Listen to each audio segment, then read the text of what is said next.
Good morning, students. Today it is the first video of spoken English and communication plus personality development. As you know that English is very important language in this entire world, which is known as international language also, which is a very common and very simple language of this entire world. So आज मैं आपके सामने जो English के basic zero level से English को शुरू करने वाला हूँ.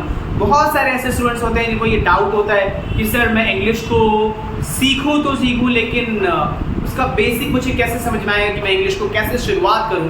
तो आज मैं ये बताने वाला हूं कि इंग्लिश की शुरुआत कैसे की जा सकती है. यस, इंग्लिश को बोलने के लिए बेसिकली हमें 3 चीज़ों की ज़रूरत होती है. That is good environment, vocabulary and third is structure.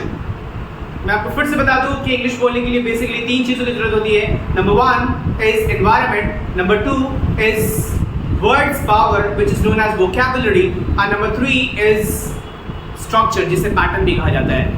और जिसमें कुछ स्टूडेंट्स के पास क्या होता है कि they are having a very good environment, और कुछ ऐसे भी स्टूडेंट्स हैं जिनके पास एनवायरनमेंट भी है, वर्ड्स पावर भी है, बिकॉज वर्ड्स पावर का कलेक्शन भी काफ़ी ईजी है, काफ़ी कन्वीनियंट है स्टूडेंट्स के लिए आज के इस जनरेशन में. लेकिन पैटर्न के ऊपर स्टूडेंट्स को काम करना होता है. मैं आज पैटर्न को बहुत ही ईजी फॉर्म में क्लियर करने वाला हूँ. बहुत सारे स्टूडेंट्स टेंस में भी कंफ्यूज रहते हैं. मैं कुछ ऐसी बातें बताने वाला हूँ कि अगर आपने टेंस पढ़ा है, उसके पैटर्न्स को आपने सीखा है, तो ये आज के क्लास के बाद आपको पैटर्न में प्रॉब्लम नहीं होने वाला, क्योंकि आज हम लोग 3 पैटर्न के बारे में बात करेंगे. अगर आपने उस 3 पैटर्न को पढ़ लिया ठीक से, समझ लिया ठीक से, तो फिर आपको इंग्लिश को जीरो लेवल से शुरू करने में, इंग्लिश की बेस को जानने में दिक्कत नहीं होगी. चले आए, क्या होता है पैटर्न और कैसे होता है pattern. Number 1, there are 3 types of pattern I'll teach you. Number 1, that is subject plus helping verb plus object. तो मैं बात कर रहा था कि 3 पैटर्न जो बहुत ही क्रूशियल रोल प्ले करता है हमें इंग्लिश बोलने में. ये है subject, helping verb, object. Yes, ये टेंस में नहीं आता. ये एक ऐसा पैटर्न है जो बेसिकली छोटे मोटे सेंटेंस को बोलने में हम लोग इसका इस्तेमाल करते हैं. इसमें मेन वर्ब नहीं होता. फॉर एग्जाम्पल मैं कहता हूँ this marker is so beautiful. जैसे मैं और कुछ एग्जाम्पल्स दे दूँ. कहते हैं द स्काई इज ब्लू. मैं अगर ऐसा बात करूँ कि द लायन इज ब्रेव. मैं अगर ऐसा कह लूँ कि माई फ्रेंड इज ऑनेस्ट. सो ये सारी चीज़ों के बारे में बात करना जहाँ पे मेन वर्ब नहीं आता, वो इस पैटर्न में आता है. Subject, helping verb and object. में एग्जाम्पल लिख रहा हूँ.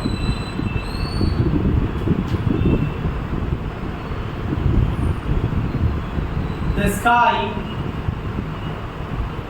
Is blue. यहाँ पे क्या है ना कि द स्काई ये हमारा सब्जेक्ट हो गया, इज हमारा हेल्पिंग वर्ब हो गया, एंड ब्लू ये क्या हो गया हमारा ऑब्जेक्ट. सो ऐसे बहुत सारे सेंटेंसेस हम लोग इसके थ्रू फॉर्म कर सकते हैं. मैं दूसरे पैटर्न के बारे में बात करूं, that is subject plus verb plus object. ये जो हमारा दूसरा पैटर्न है subject plus verb plus object, इसमें मैं एग्जांपल लिख सकता हूं जैसे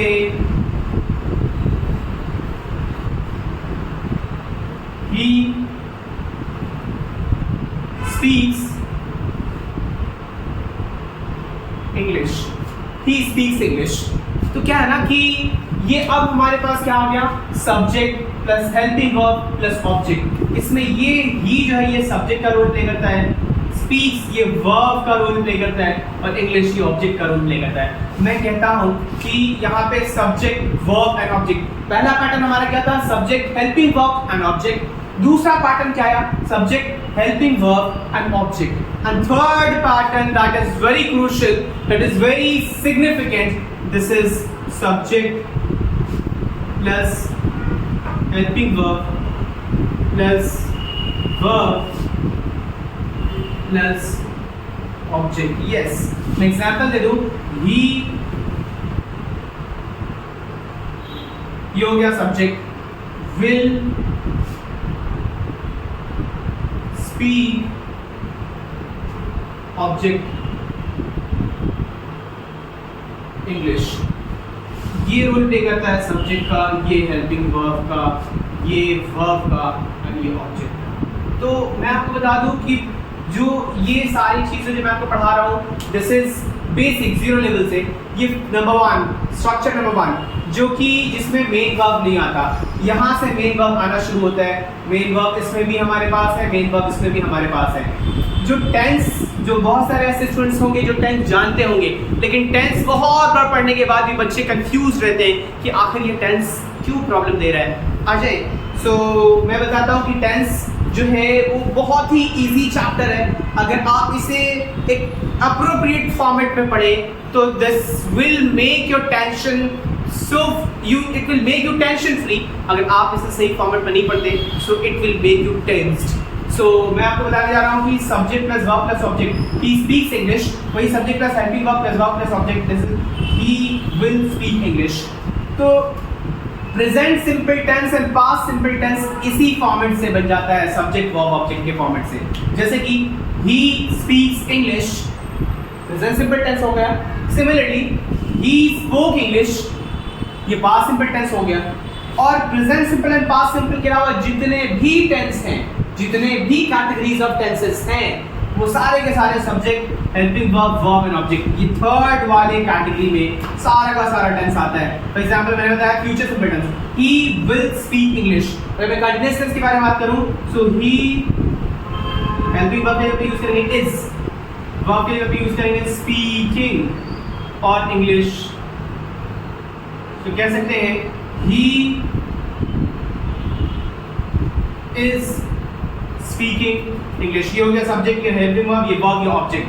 कहेंगे अब कहेंगे ही वाज स्पीकिंग इंग्लिश, फिर कहेंगे he will be speaking English. ये सारे कंटीन्यूअस टेंस भी इसी फॉर्मेट में आता है, सारे परफेक्ट टेंस भी इसी फॉर्मेट में आता है। सब्जेक्ट प्लस हैव या फिर हैज प्लस वर्ब का third verb plus object, perfect tense. जैसे कि he has spoken English, he past perfect tense, he had spoken English, future perfect tense, he will have spoken English। so इस तरह हमारे पास जितने भी टेंस हैं, present simple और पास्ट सिंपल, इस पैटर्न पे क्लियर हो जाता है, और बाकी के जितने भी टेंस हैं वो सारे इस पैटर्न पे क्लियर हो जाते हैं। मैं आपको बता दूं कि टेंस काफ़ी आसान है, पैटर्न बहुत इजी है। अगर आप ये बस 3 पैटर्न को पकड़ लें, pattern number 1, pattern number 2 and this pattern number 3, अगर इस 3 पैटर्न को आप ठीक से पढ़ लेते हैं तो फिर आपको पैटर्न में प्रॉब्लम नहीं होने वाला। ऐसे बेशुमार चीज़ें हैं जो मैं आपको बताने वाला हूँ। ये मैं 0 लेवल से आज जो इंग्लिश की शुरुआत हमने किया है, आगे नेक्स्ट वीडियो में हम लोग और भी बहुत सारे इन्फॉर्मेशन प्रोवाइड करने वाले हैं। आज तो बस शुरुआत हमने किया है कि चलो ऐसे ऐसे जिनको बेसिक का प्रॉब्लम होता है कि सर मुझे समझ में नहीं आता इंग्लिश को बोलना शुरू कैसे करूं, इंग्लिश की शुरुआत आप इस पैटर्न पे कर सकते हैं। आप कुछ भी सेंटेंस आपके जहन में आता हो, आपके दिमाग में आता हो, बस आप एक बात याद रखें कि मुझे सबसे पहले सब्जेक्ट यूज करना है, उसके बाद वर्ब यूज करना है। अगर ये पैटर्न आपके दिमाग में सेट हो गया कि दुनिया का कोई भी सेंटेंस है, सबसे पहले आप सब्जेक्ट बोले, उसके बाद वर्ब बोले, और उसके बाद अगर ऑब्जेक्ट है तो ऑब्जेक्ट बोले। फॉर एग्जाम्पल मैं बाइक चलाता हूँ, तो मैं बाइक चलाता हूँ, इस सेंटेंस में सबसे पहले आप ये सोच लें कि सब्जेक्ट कौन है, तो यहाँ पे सब्जेक्ट मैं है, तो कहते हैं आई। वर्ब कौन है, तो चलाना। राइड ऑब्जेक्ट कौन है, bike. I ride a bike. तो अगर आप इस पैटर्न को पकड़ ले, इस पैटर्न मतलब subject verb and object, I ride a bike. इस पैटर्न के थ्रू आप लोग बेसिक सीख सकते हैं, और नेक्स्ट वीडियो में और भी बहुत सारे इन्फॉर्मेशन मैं आपके सामने लेकर आ रहा हूँ। So be ready for the next video where we are going to talk about so many things. You know that English is very crucial in today's generation, and if we are having good communication skill, we can talk anywhere, we can get job anywhere, we can do so many things in our career, because English is a medium. English हमारे life में एक medium का role play करता है। जैसे मैं आपको ऐसा कह दूं कि मैं बोलूं और आप सुने, मेरे बोलने और आपके सुनने, अगर आपके पास कान हो, हमारे पास जुबान हो, तो ऐसा नहीं कि बस हमारे पास जुबान हो, आपके पास कान हो तो आप मेरी बातों को सुन पाएंगे। एक मीडियम की जरूरत है, and that medium is known as air, हवा सुनने के लिए। अगर मैं यहाँ से उठूँ और हम लोग स्पेस में चले जाएं, मैं अपने जुबान के साथ स्पेस में जा रहा हूँ, आप अपने कान के साथ स्पेस में जा रहे हैं, मैं बोलूं आप सुन नहीं पाएंगे. Reason because you are not getting any medium over there. That medium is air. Similarly you have so much talent. You are so talented guy and एक कंपनी को टैलेंट आपकी स्किल चाहिए. You are so skilled person. एक company को skill चाहिए. Is you are a person who needs job, a company needs work. एक आप है जिसे जॉब चाहिए, एक कंपनी जिसे स्किल चाहिए, जिसे स्किल चाहिए. आपके पास स्किल है, उसके पास जॉब है, लेकिन फिर भी आप दोनों एक दूसरे की रिक्वायरमेंट को पूरा नहीं कर सकते if you are not having communication. Because communication plays most important role, that is known as medium. Here the most important communication is English language. Because if you know English, you can talk anywhere.